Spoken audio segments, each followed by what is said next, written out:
मी बेनेमळ्याचं स्वतःच बियाणं वापरलं आहे आणि त्यात थोडं गवताळवाडीच्या ऊसाचं म्हणजे कमकुवत ऊस मी वापरल्यामुळे लागणीला काही गवताळवाडीचे गड्डे ह्या प्लॉटमध्ये जन्मलेत।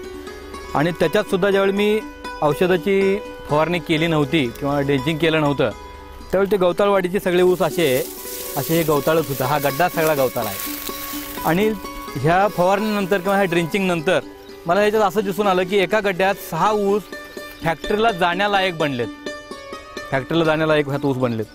हा चान्स नसतोय। हा गवताळवाडीचा गड्डा पूर्ण खणून काढून आपल्याला बाजूला नेऊन टाकायला लागतोय किंवा तो चाऱ्याला घ्यायला लागतोय। तो ऊस फॅक्टरीला जाईपर्यंत वाढीच्या अवस्थेला किंवा पूर्ण वाढीचा ऊस बनतच नाही त्या गड्ड्यात। तो एक फरक मला ह्या फवारणीमुळे आणि ह्या ड्रेंचिंगमुळे मला दिसून आला आहे। ते ज्या उत्पादनावर त्याचा परिणाम होतोय की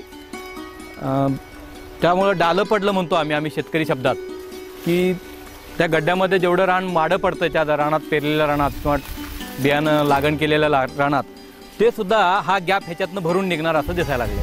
ह्या लागणीला आज 11 महिने पूर्ण झाल्यात।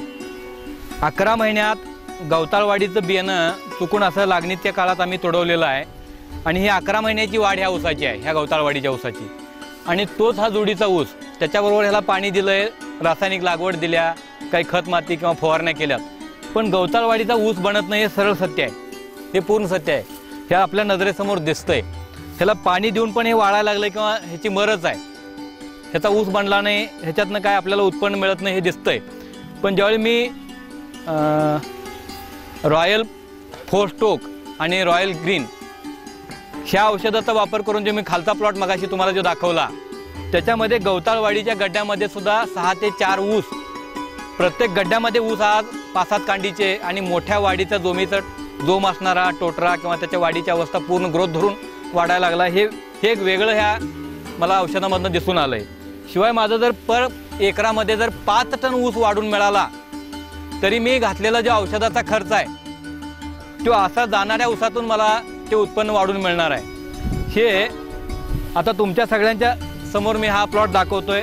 11 महिन्याच्या वाढीच्या अवस्थेला सुद्धा ह्या ऊसाची वाढ इथंच थांबल्या आणि शिवाय पाणी देऊन पण सुद्धा हा ऊस गड्डा जळतोय, ह्याची वाढ नाही, ह्याच्या कुठंच काय ऊस बनण्याची ह्याच्यात प्रक्रिया घडत नाही। हा गड्डा पूर्ण खणून बाजूला काढून टाकायला लागतोय आणि ह्या जागेला डालं पडणं किंवा 2 ओळीतलं अंतर किंवा 2 गड्ड्यातलं अंतर हे असं 7-8 फुटानं 4-4 फुटानं रान माडं पडतंय आणि त्या रानात विनाकारण आपण ती जागा पडून जात्या आणि त्यात आपलं उत्पन्न घटतंय।